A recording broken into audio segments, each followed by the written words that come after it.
నిజామాబాద్ జిల్లా బోధన్ నియోజకవర్గ వ్యాప్తంగా రాత్రి కురిసిన వడగండ్ల వానకు రైతులు వేసిన పంటలు నేలకొరిగి అపారమైన నష్టం వాటిల్లింది. విషయం తెలుసుకున్న నియోజకవర్గ ఎమ్మెల్యే ప్రొద్దుటూరి సుదర్శన్ రెడ్డి ఆయా మండలాలలో విస్తృతంగా పర్యటించి నేలకొరిగిన నీట మునిగిన పంటలను ఆయన పరిశీలించారు. ఈ సందర్భంగా ఆయన మాట్లాడుతూ నష్టం జరిగిన పంటలను పరిశీలించి ఎంతవరకు నష్టం జరిగిందని అంచనా వేసి నివేదిక పంపాలని వ్యవసాయ శాఖ అధికారులను ఆదేశించారు.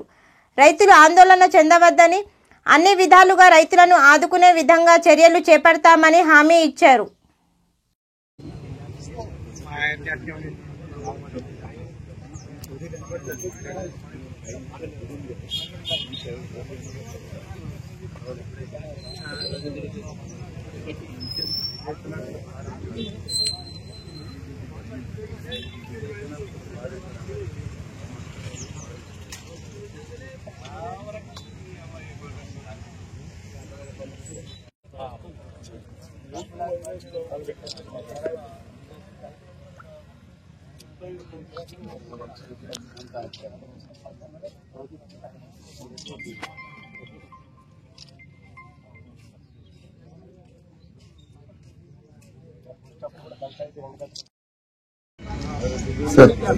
సరే ఏపీ మండలి కానీ గోధుమ మండలి కానీ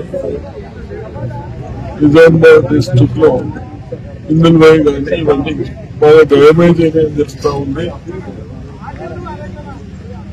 మరి కొన్నేమో మనం కోతకు వచ్చినాయి. ఇక్కడ ఎడిపల్లి మండలిలో తొందరగా వేస్తాం కోతకు వచ్చినాయంటే వడ్లు రాలిపోతా ఉన్నాయి, ప్లస్ కోత కూడా కష్టమవుతుంది. ఇంకా 4 రోజులు మరి ఏది ఒక 2-2.5 ఇంచుల కంటే లోపలికి ఎక్కువ తడిసిన తర్వాత గాలికి అన్ని పడిపోతాయని రైతులు భయపడతా ఉంటారు. కాబట్టి తప్పనిసరిగా అగ్రికల్చర్ ఆఫీసర్స్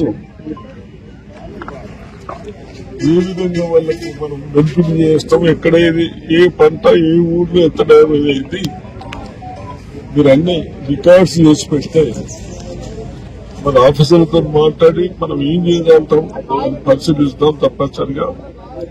అదేవిధంగా రైతులకు కూడా మరి మీరు మాకంటే అనుభవజ్ఞులు కాబట్టి నీళ్ళు ఇప్పుడు ఉంటే మంచిగా తీసేస్తే మంచిగా, మీరు దాన్ని బట్టి ఒక డిసిషన్ తీసుకోండి. కోతకు వచ్చిన దాంట్లోనేమో తీసేస్తేనే బెస్ట్, తీసేయండి. అదేవిధంగా అగ్రికల్చర్ ఆఫీసర్స్ కూడా వచ్చారు. తప్పనిసరిగా అగ్రికల్చర్ ఆఫీసర్స్ తిరగండి. గత ప్రభుత్వం అన్ని సిస్టంలోని నాశనం చేశాయి.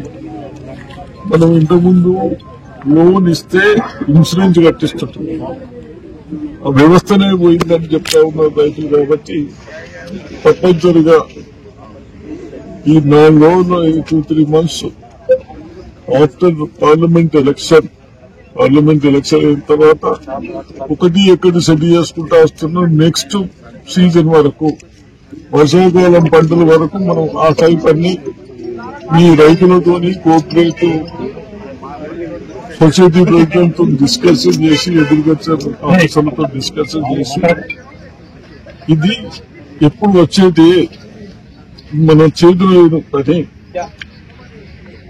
వడగాలు ఎప్పుడు వస్తూ ఉంటాయి, ఎప్పుడు వస్తుందో తెలియదు. కాబట్టి ఆ వడగాలిని మనం ఆపలేము. డ్యామేజ్ అయినాయి, ఆ డ్యామేజ్ మనం ఎంత మట్టుకు వాళ్ళకు సహాయం చేయగలుగుతాము డ్యామేజ్ కానీ అది కూడా ఆ విధంగా ఇన్సూరెన్స్ ఉంటుంది. ముందుకు ఇన్సూరెన్స్ లేదని చెప్తా ఉన్నారు. కాబట్టి తప్పనిసరిగా ఏదైనా ప్రభుత్వం ఎంత మట్టుకు సహాయం చేస్తారో ఆలోచించి ఇంకేంత ప్రయత్నం చేస్తారు.